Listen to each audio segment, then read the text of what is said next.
Hello, and welcome to the Finding the Unicorn in You podcast. What a beautiful day to inspire lives. My name is Jaime Gabriel RAYGOZA, your host, and I am so excited to have you here. Let's get ready to meet some fantastic unicorns and learn how to unleash the inner unicorn in you. Let's get started.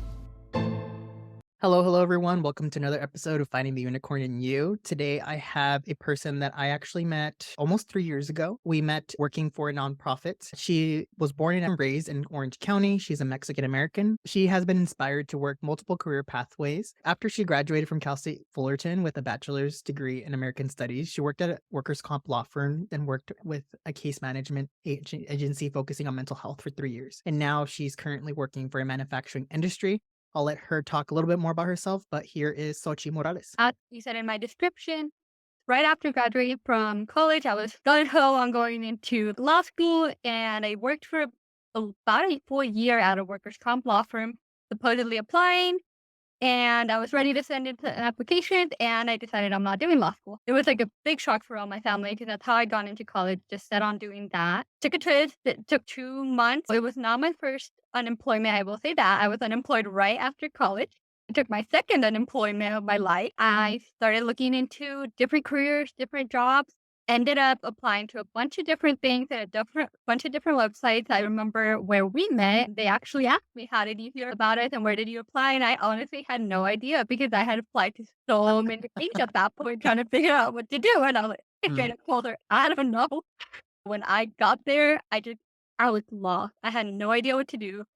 It took a while for me to actually understand anything in mental health, and luckily I've had the most amazing mentors. You met some of them and they've been amazing, and they knew and they saw what I could do, and they pushed me to learn. And I loved it. I loved being in case management, but I was still one of the reasons I wanted to go into law school was because I wanted to be an immigration attorney. That's where my heart lay. And as you got an opportunity to work specifically with the immigrant community. Then somebody, but she was like, have you talked to Jaime? She told me, she's like, I think you'd be very interested in this. I reached out to you, and I was very lucky to work at that center. It was the most wonderful experience. I know looking back, I'm like, there's some difficult days, but it was a genuinely wonderful experience. And then we got laid off ended just abruptly. I went into my third unemployment of my life. And that one hit hard, but I lasted a little bit longer without going into that black hole because I'd already got through it twice. I was like, I'm fine. But during that time, that job that we did, Jaime, I don't know if I ever expressed it to you, but that was my dream job. When I got there and I got the call that I'd gotten that job, that was exactly what I had wanted my life to lead to. When that ended, I couldn't find anything. I thought I'm never going to find anything that exists again. What started happening and going through my head was, I want this. I already had my dream job, but I don't want to stay there. I don't want it to just be case management for the rest of my life. I didn't want to go through the master's program so that I could become a social worker and try to stay in it that way. It wasn't calling out to me. Then I applied to another job with an agency that did similar things. And I got the job 2 weeks after I got the job that I have here. And going back to how I even ended up here, it was because when I started thinking about, I don't want to get a master's, I don't want to do the same thing, I started thinking about how my identity had eventually led me to that dream job. And I started being me and analyzing and everything and thinking, what would I have done? Who would I be if I didn't have this background of being firstborn generation, of having grown up with parents who were undocumented, when for me, I was born here. But I remember when I was little and my parents back then could not have a license back then. And my mom said, "But not right?" When there was a police behind her. And when I started driving, I would do it. And I started thinking about how ingrained those habits were and how ingrained that identity really had eventually led me to having this dream job. But would this have been my dream job if didn't have that identity? So just that combination got me thinking, and I started applying to things that were this time not nonprofits. I started applying to things that just looked like a good opportunity. I had a friend who worked at this manufacturing company that I'm at right now. and she sent in my resume, and they hired me to be a supervisor in a manufacturing company. I love it. Let me ask you this. The reason that you wanted to go to law school, do you feel like that was a peer pressure from your parents? As Latinos, we are always ingrained, you have to be a doctor, you have to be a lawyer, you have to be a paramedic, something around those helping fields that make a lot of money. Was that your choice? Was that peer pressure low key from your family? When I was growing up, I would always hear my dad talking about how he didn't finish law school. My dad was actually in that to become a lawyer when he was in Mexico. He didn't finish for a multitude of reasons, and I would always hear him. And I actually hated the idea of wanting to be like him. I love my dad. I just didn't want to be that child who followed in the footsteps of their parents, of his family. And I didn't want to be a spitting image. The peer pressure didn't come from them, actually. Where I felt the pressure was in that my dad is extremely social justice oriented. And so I wanted to be extremely social justice oriented. The only way I saw that I could do that was becoming an attorney. The reason I didn't apply was because somebody very close to me could have said something like, "Oh, I might take a break. I might actually take another year to apply because it's a really difficult decision. I want to be financially good and I want to make sure it's the same school." And he said, "Just got to do it." And I said, "You don't get it. I've been working at this for so long. I have to make sure it's right." And he said, "You haven't been working at this for so long. You've been running away from it for so long." And I was like, "Oh." I was mad at the moment, but later on I didn't apply because I was like, "Yeah, that's true." So I started looking for other avenues. I feel that we are ingrained to go through a certain pathway in college. It was way different 20, 30 years ago than it is now. I remember growing up, they told me if you go to college, you'll be guaranteed a job. But as I was finishing up college, I learned that there wasn't jobs that were out there. And if anything, everything was entry level. You had to have 5 years startup of experience in order for you to even apply. It was really hard. So for you, how was it graduating out of college and then going into unemployment? It was hard. When I started working for the first time, it was because my dad had an injury. He wasn't able to work. My mom was basically nursing him back to health, with my sister holding up the entire household. And I was working full time and going to school full time because I was going to be prove myself and I have to show that I can do it and that my sister fighting herself isn't going to be lost. I graduate, I don't have a job, and now my sister's holding up the entire household on her own, 100%. So I full on fell into a depression, honestly. And I didn't even know what it was at the time. But I did. I fell into a full on depression because it was the first time where I felt like, honestly, at the moment, I was just tell you straight up, I felt like a failure. And I didn't even know about things like unemployment, didn't know how to apply for it. So it's not like I could Mhm. help the family. And I'd only had like minimum wage jobs at the time. It's really hard because even when you do know about those type of things, when I was in college, I had to go apply for food stamps because I didn't have any support from my family. If anything, they were asking me for money in order for me to be able to help them pay their bills and their mortgage. I was working three separate jobs plus full-time school. I remember I was working an overnight job that started at 10 p.m., clocked out at 3 a.m. Then I had to go to sleep for 3 hours because my second job started at 6 and like to 10 serving breakfast at campus, and then I had a class in between there. Then I had my other job that was on the weekends, and it was like crazy just trying to do that. I still had to take school loans out to be able to pay for rent, for like regular things. So I always tell them part of my school loans are because of y'all. We don't know better growing up, and you trying to help because you're like, it's my duty as part of the family, as a Hispanic, to really give back to my family some way or another. And I had to apply for food stamps. And I felt so much shame and so much guilt. I was like, there's other people that deserve this. There's other people that have to do this. But looking back at it now and working in social services, I was that person that should have been on that Yeah. because of the way that I'm living. That's exactly how it was for me when I was in high school. I started my first time job and because my dad's injury. The reason that I started that was because I needed to pay for prom dress because all of a sudden my dad wasn't going to be able to do it. So that was literally the only reason. So I think that pressure came from I saw everything my dad and my mom sacrificed, literally almost sacrificed his life working. I need to give back. So when you can't give back, it's such a it's a horrifying feeling, and it doesn't leave for a while, to be honest. Even after you can help, it doesn't leave for a long time. It tests your patience, your boundaries. That's just something I still struggle with today. Whenever my mom calls me or my sister or family member calls me and starts telling me I'm in financial struggles, I don't know how I'm going to pay for rent this month, your natural instinct is to say, let me help you out. Let me give you what Mhm. I got. But then I need to stop myself half of the times because the reasons that I would taking out so much loans, why I would go into credit card debt is because I'm living paycheck to paycheck and I'm giving people my paycheck. Now I need to figure out how am I going to pay my own bills, get into credit card debt, getting into all these other situations that end up getting worse for myself. It really does feel like that. It's a cycle, unfortunately, and that's why there's such a thing as generational wealth and generational property. But then you get the other side where if you say no, then you don't give back. You're just so selfish. You only think about yourself. So it's a lose situation. I've been very lucky in that sense where I'm not the oldest. My sister's the oldest. So she had to put up those boundaries first. I have to put them second. And my little brother doesn't even, there's no such thing anymore. I've been fortunate where we've slowly, you can see three different people because she's 7 years older than me and he's 6 years younger than me.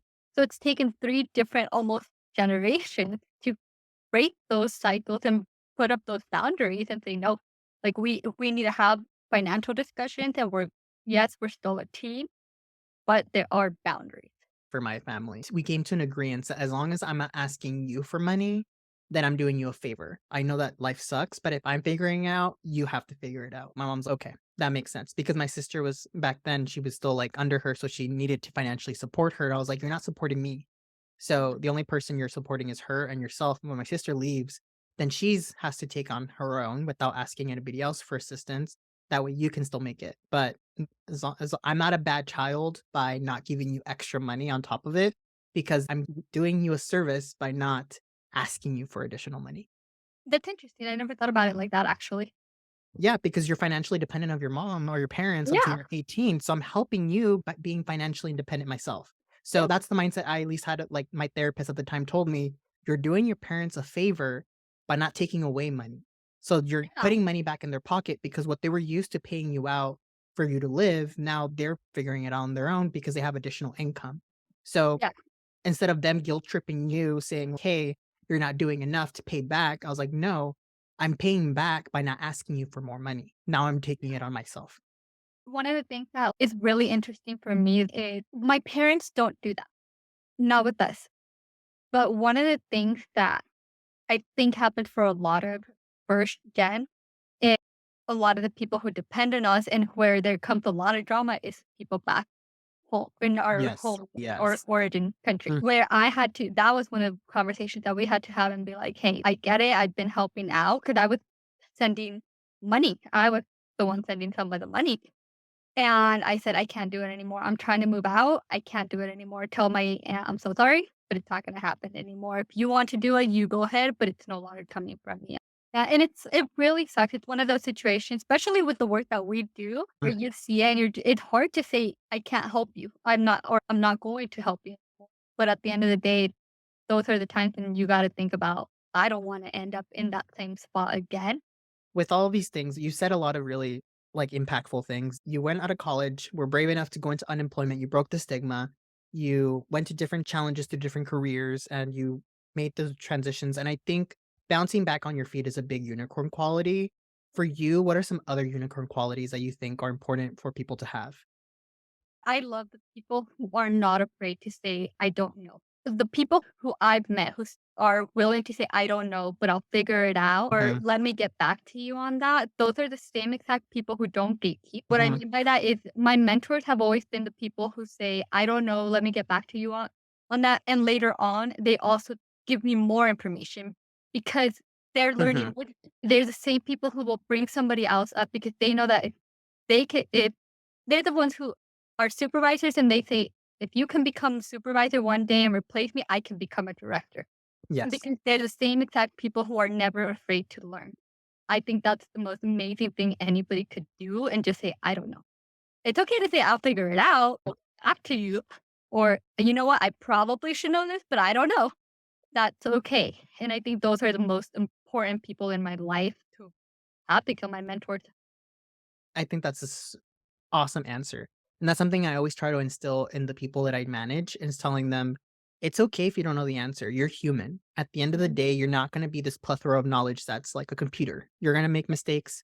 There's things that you won't know, but just because you don't know now doesn't mean that you're not gonna know the answer. What I always tell them is tell the client, I actually don't know that answer right now, but let me do some research and I'll get back to you.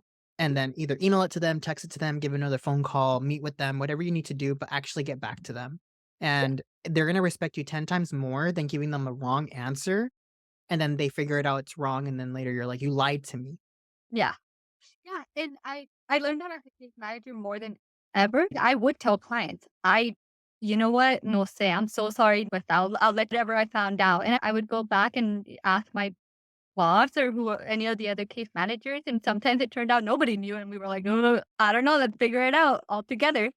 And I think people end up respecting you more when you do that than when you give them fake answers. And sometimes they can tell that you're lying, honestly. And I'm gonna use your phrase, I had no business being there, but when I went to the immigration case management site, I've worked in case management for 7 plus years, but I had never worked in immigration in that specific, like, rehousing program, so I was completely new. I knew nothing about that, and I became the director managing all these people. So, it was rare when people told me, "Jaime doesn't know what he's talking about."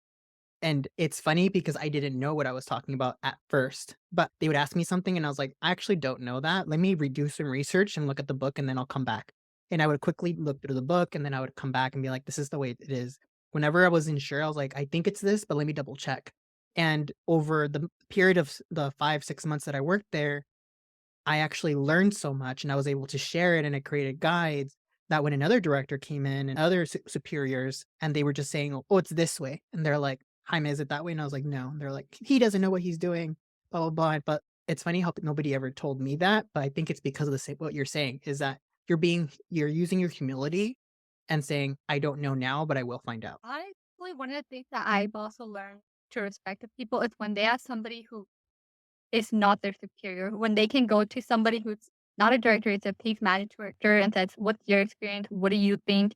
What are your opinions? And what do you know that I don't know?" That to me is amazing because I'm like, cool. We're I'm treated as an equal. That's how I felt as Mhm. an employee when somebody can feel free to ask me something that I might actually know. And that's where you have to suck up your pride and say, "Hey, nobody's better than no one else. And it doesn't matter what level I'm in or they're in. Just ask." Yeah, And if there are gatekeeping, then go to somebody else that also knows, and then just keep asking around until you finally get the answer. yeah.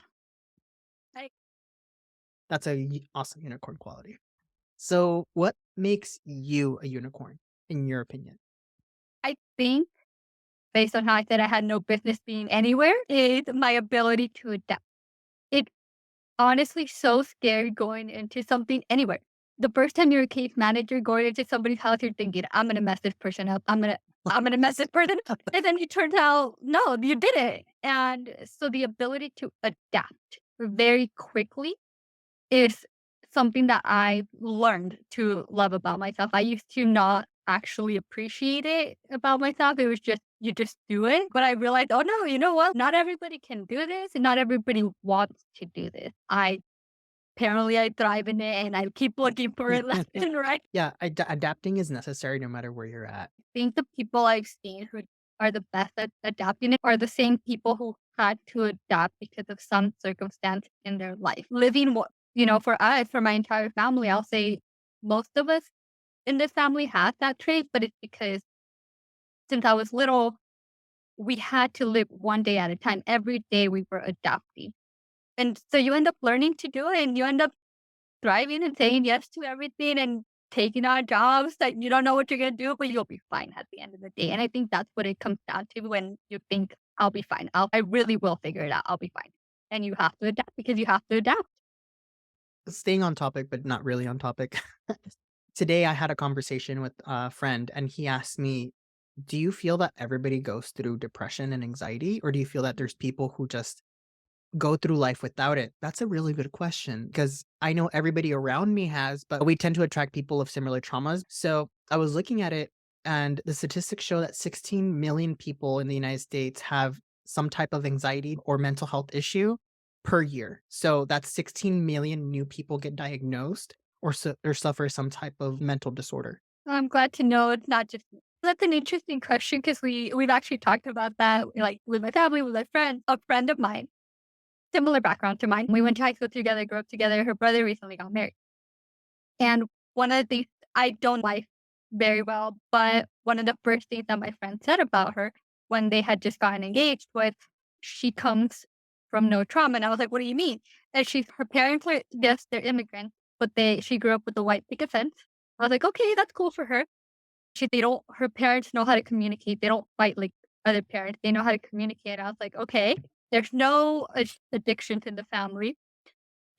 She never had to struggle, like, her parents didn't go through any specific, "Oh my gosh, I'm gonna need the family to help me, we're gonna have to step up," and she's like, she doesn't have anxiety, she doesn't have depression, and I'm sitting here, like, "Stop, did you think that's what I did?" I was like, and then I told my family about this, they were like, "What is that like?" It's amazing. It's a different mindset. One of my friends, her and her husband have this kid. They're in a very loving home. He has everything that he ever asks, she gives it to him. He's not a spoiled kid, but he has good boundaries. He's able to communicate. And she was telling me that the school told her that her kid is going through a serious amount of stress.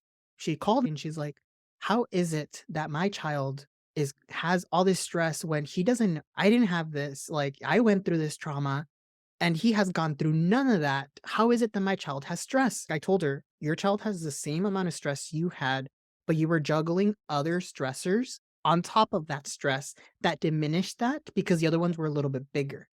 But now that he doesn't have that other baseline of stress, this is the most stress that he feels compared to you. So you need to respect it because it's still a great amount of stress and you need to teach him how to cope with that stress. It's just different levels of stress, but it's just less severe and less traumatic." Yeah, and I'm so glad that's actually being spoken about now. If you look on TikTok that you see those little skits and everything, because I'm like, yes, it's true. Yes, I'm not the one that had to leave my entire family, but it doesn't mean that we're not struggling. It doesn't mean that if I choose to have Mhm. kids in the future because I did things differently because I was born here, it doesn't mean that they're not going to have that stress. And then I'm gonna have to deal with that and make sure that I don't do that thing where I'm like, what are you stressed about? I had it difficult. I had this. I was working this. I was doing that. Like, I just, it's really difficult, but I'm also loving that we're having those conversations now. Exactly. And there's positive stress and there's negative stress. These things her child is going through is positive stress. The ones that we went through are negative stress that lead to ACEs, the adverse child experiences that then corrupt us and make us have all these mental health and issues that change our personality in a sense. Yeah. And so it's positive that we're having these conversations, that we're doing the work now so that future generations don't have to go through that trauma. Yep. So for the month of February, we're doing a special theme of rose-colored glasses. And this is the concept when people are happy or in a positive attitude that fails to notice negative things that are going in the situation. So when is a time in your life when you had the rose-colored glasses on, and how did you get through that moment? It was actually when I was working in that same place that we met. A lot of things about me are very different now because of that job in a very positive way. When I got there, I was this person who I didn't cry ever at a job. When you become a case manager, you have to cry for the first time Yeah. because you hear some crazy stuff where you're just like, oh my Yeah. God. So I was in compared to everybody else there, I was cold hearted. And that breaks down so quickly. And so it was very different. I was laughing more, really, which is actually a really good thing because that place, like it helped me get out of a certain show that I'd been in for so long. I was laughing. I was growing. I was realizing I could do almost anything that I could do. There were several things that were not going the way I had wanted. I was stuck in a position where I wasn't going to grow. I was not actually helping the community that I had set out to help. And certain political stuff started happening. It wasn't good for me anymore. The pay was not good, by the way. So I stayed and I stayed because of those positive things. And it wasn't until other people started to see how I was falling into a type of depression again. And I was taking out that work anger that I was penting up because, again, I thought everything was great. I thought it was the best job and it was so good, but it wasn't benefiting me anymore. It was time to move on. So in my personal life, I started to take out my anger on people close to me. I started to become depressed again. And I didn't even realize it until I came back from vacation. I just sat in front of my computer and I was like, it didn't refresh me. It wasn't enough of it. I think I'm done. Mhm. It was just that moment of realizing the vacation wasn't enough. I think I need to be done. And Yeah. then a week later, I got the interview, and very quickly things happened. And it was because I was so grateful at what that job had done for me. And I'm still grateful for what it did for me. I just think I overstayed. What you described there is the slow effects of burnout. You have those glasses on where you're like, everything's perfect. I'm putting all my like passion into this. I'm putting all my life into this. But this is something that I always have the conversations when I have new people starting with the organization that I work at. One, we're in a nonprofit. The ability for you to grow in a nonprofit is zero to none, especially when you're going on in a program that is based on contract funding. You only have a certain set of money.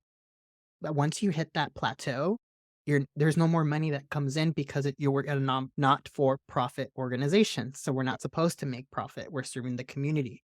Funders that give us money, they don't really value our work, even though it's so crucial for us to be there in order to support the community. So I always tell them, no, I'm not going to be able to pay you what you're actually worth. I will try my best to advocate for you, but this is the most I can give you based on the contract that we have.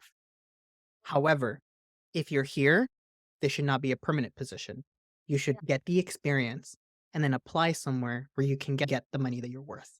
If you're staying here more than 2 to 3 years, you're going to go through burnout, you're going to go through compassion fatigue, and you're going to end up hating yourself. So don't think of this as a long term. This is a short term solution for you to get the milestones that you need to do for you to grow and expand and then move on. If there's opportunities within the organization because somebody quits, somebody retires, somebody moves up, then take it. And then that way you can keep growing within our organization. Or if you maybe, because I have some people who are on my team that are married that have another significant other, and this is truly their passion, and they don't have the need and they don't want to grow. This is exactly what they want to be doing. And they're doing this job not because they depend on the income, but more so because they're getting that second paycheck of the heart.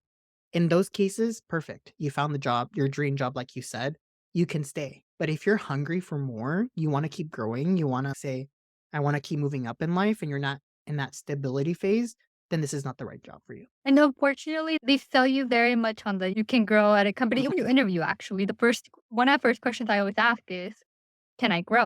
Almost every company, every nonprofit, everyone will try to sell you on that. And the reality, it's not always like that. And that might be okay. That actually might be okay. But a lot of companies don't. They don't want to lose the interviewee by saying you can't grow. If I say yes, I'm not being authentically myself, and I'm already Mhm. starting off this relationship with a lie. Yes. And then two, I rather want someone that wants the job because of the right reasons Mm. is that if that's their only motivator, then we're wasting each other's time because then that Yeah. person's gonna resent the job, hate it, and then leave.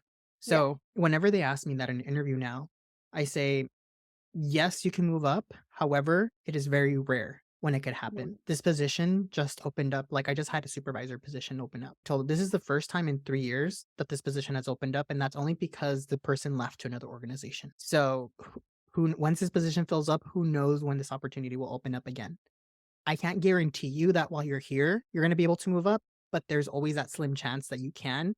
So if you're looking to move up quickly, this isn't the right position for you. I'll say this. I think that especially back then, I would have been okay with taking an answer in which I was told you probably can move up, but you can learn and take it somewhere else. And that would have been okay because at the end of the day, that's what I did. And I'm so glad that I did do that. It was, again, that's how I ended up in my dream job. That's how I ended up trying to figure out what would I be without this identity. But that would have been okay, especially, and I think if we start really doing those entry level jobs for people who are at entry level, not people who are way above entry level, because I think a lot of times those positions are sold like that because people are no longer at that entry level. People have more experience than that. I was lucky I was actually entry level because I didn't know anything. But a lot of people aren't, and I see that burnout in them because they're there 5 years with experience at an entry level job. They're not getting anything out of it anymore. Yeah, and that's where an organization has to understand and really compromise Do you want high performing people? Then give opportunities for you to grow and get more funding from private funders if you're in a nonprofit to then give people what they deserve in pay and in positions. If not, then you have to get used to you're going to have a 2 to 3 year turnover rate. You can't make fake promises that you're going to grow and this is a sustainable job for you. No, this is just a job for you to start at the bottom, get what you need, and then go. Yeah, you're right. Yeah, so I think this is if there's any agency owners out there, please take this to heart because it especially coming from a person that's studying employee retention and turnover, this is one of the biggest things is that people don't like to be lied to. People tend to stay more when they are being truthful to each other. So, talking about unicorns, who is the unicorn in your life that helped you shape you the person that you are today? Every time I listen to your podcast, I always think of somebody different. I could have a whole podcast just on everybody who's a unicorn in my life. But I think I'll have to go down to one person, and that's actually my sister. She embodies most, if not all, of the good things in my family. My sister is the one who taught me what social justice was in her own in the way that she talks about people, when she talks about homelessness, when she talks about feminism, when she talks about that, she has that in her. She brought that social justice that comes from my dad. She loves everyone. I don't know anybody who could love her family the way that she loves someone, the way that she loves us, the way that she loves her friends. She is loyal, amazingly loyal. And the fact that she is so willing to just say yes to everything, and by that I mean she's in a desperate moment, needs a job. Yeah, I'll take it. I don't know what I'm doing, but yeah, I'll take that job. She said somebody tells her me says, "Let's go skydiving." She goes, "Yeah, let's do it." Like the fact that she's willing to say yes to everything, and and even if she's scared, she's willing to jump off the bridge. Again, Hmm. me bungee jumping. I said, "Let's go jump off a bridge." She went. That to me, she embodies everything that is good of this family. She is the unicorn in my life, and I'll always forever be grateful for her. And she's my best friend. That's so beautiful. I love that. Wrapping up, I know we've talked about several different things, definitely a lot more than I was actually expecting. So thank you so much for this wonderful conversation and experience. If you wanted the listeners to stick with one thing, it can be new or it can be something we already talked about. What last piece of advice would you want to give them? Surround yourself with people you admire. I I could talk on and on about every unicorn in my life. The one thing that I've come to realize is every person who's in my life, I actually admired them before they were my friends, Oh, before they were in my life. I saw something in them to the point where some friends, when they said, "Oh, like, be my bridesmaid," we're that close. Thank you. I'm like, no idea. Because come to my family party, like, we're that close. I had no idea because I admired them so much that I did. It was like I was playing out of my league in a good way, but I did. I've admired every person around me, and I think every person around me has always been supportive. They're pushing me up no matter what. They're honest and not afraid to say, "You need to take a hard look in the mirror and actually decide what you want to do or how you want to approach this." And then some of people just that I just they're loving. They're the most loving people. So I guess my advice is surround yourself with people you genuinely admire. I love that. So definitely surround yourself with people that you admire. I'm gonna frame that. That's really good. So thank you so much. And if any of the listeners want to ask you any questions, where can they reach you? They can usually reach me 2 ways, LinkedIn or Instagram. Those are the ones that I check the most.